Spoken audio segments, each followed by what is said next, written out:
Alright, we got down to the wire today and had to process the whole trailer full of tomato cans, so I just rigged up a real quick makeshift bulk production facility here, and this is the results of about 3 hours of labor. And here's the new and improved method for harvesting dumpster tomato cans. Kind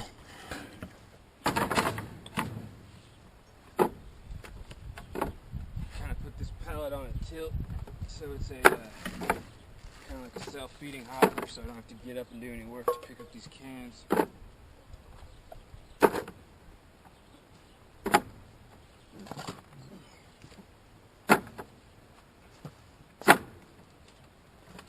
And like I said, this is the result of about all of 5 minutes of brainstorming, so that's a little bit of planning and some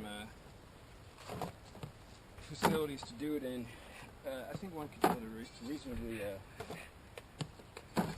reasonably decent processing facility, but I don't know how many people out there are going to be processing unopened cans like this. I kind of realized that we may be the exception and not the rule on account of people's habitual can opening habits. But here we go, it's about 20 cans, we'll see how long it takes.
Alright, so there you have it. New and improved harvesting method 3.0. Basically, all that's going on here is taking these cans, laying them down here in the gap in between the pallets, and just resting the grinder right there, and just kind of letting the tool do the work and spinning it as I go. Couple pointers, definitely wear safety gear. If I had a full face shield, I'd be wearing that, because there's a lot of food particles getting airborne at the moment. 2, if your cans are damaged, shoot for the undamaged side. It's much easier to cut and less dangerous. The grinding wheel tends to grab and jump if you start cutting over a mashed up can. Get a beautiful assistant. Get a really hot assistant and who is willing to sit there without asking questions and just wash all the nasty cans for you. It's a really great setup I got. But yeah, so gonna go ahead and set these cans up to dry, and then we'll see what the final count is. Alright, the totals are in. What does a good hard day's labor get you in tomato cans? The answer is about a 4 foot by 8 foot contiguous sheet that would make a fine start to any building, plus this little smattering here. And let me get you a grand total real quick. 2, 4, 6, 8, 10, 11, 2, 4, 6, 8, 10, 12, 14, 16, 18, 20, 22, 24. 11 times 24. Well, it's about 260 or so. I thought it was more like 500. Felt like 500.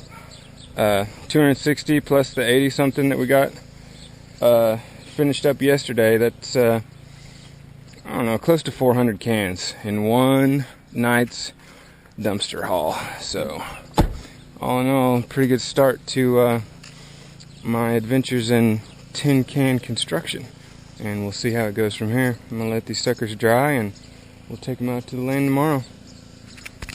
Oh, and in case you're wondering how much tomato crushed tomato paste that ended up being, each can was just shy of 2 pounds, so let's say 350 for a conservative estimate on the number of cans we had, because I'm not feeling like doing any math right now. So about at least 650 pounds of crushed tomatoes, and I just kept pouring it on top of the pigs' playing area. Even though their trough was overflowing, I just filled their whole pen with a light covering of tomato paste, and I imagine by tomorrow they'll have it all worked into the soil to where it'll start decomposing.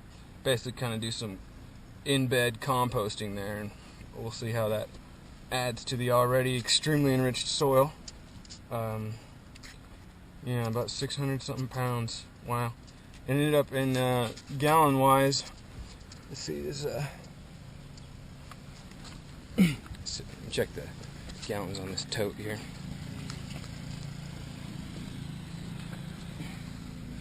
22-gallon tote was filled to the brim 3.5 times, so about 75 gallons of crushed tomatoes were just discarded. And I'm assuming the reason they were in the dumpster in the first place is because there were some spoiled cans that had gotten crushed in transit and leaked on a few of the cartons. But in the end, I ended up throwing out the cans that were spoiled because they're lighter, and when you cut into them with that saw, you get sprayed right in the face with a bunch of rancid ass rotten tomato paste. So I just started throwing them back in the trash pile, and we'll take them back to where we got them, the dumpster. And yeah, all in all, they threw out some 400 cans of tomato sauce, perfectly good, because less than 20 cans were spoiled, and they didn't want to go through the work of separating out the good from the bad. So, you know, it just kind of goes to show you. I was thinking about it today, talking to my buddy, that you know, in America, most people just could never conceive the amount, the grotesque quantity of perfectly viable food, perfectly edible food that is just thrown away every day, because most of it's just because of sheer laziness. And I think it's a real problem in American culture today that we believe that waste signifies wealth, and I'm doing everything in my power to change that in my life, because, you know, growing up in America, that's what you believe. You know, if you're rich, you've got enough to throw away, and it doesn't matter. You can throw, you know, the food away on your plate when you're done. When you're full, you can throw half your steak in the garbage because you've got enough food. You're not hungry.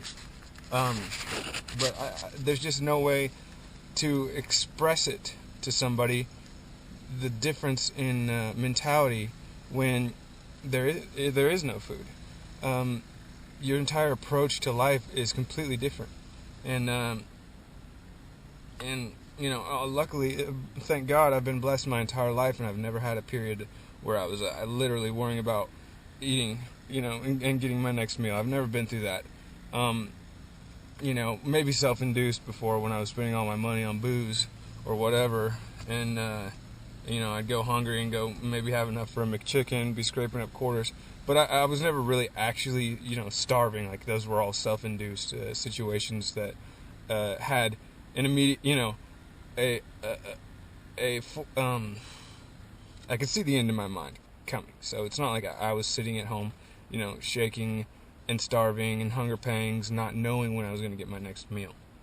I can only imagine what that would be like, and I can only imagine the disgust if a person like that knew how much food was just being thrown away by the rest of the world.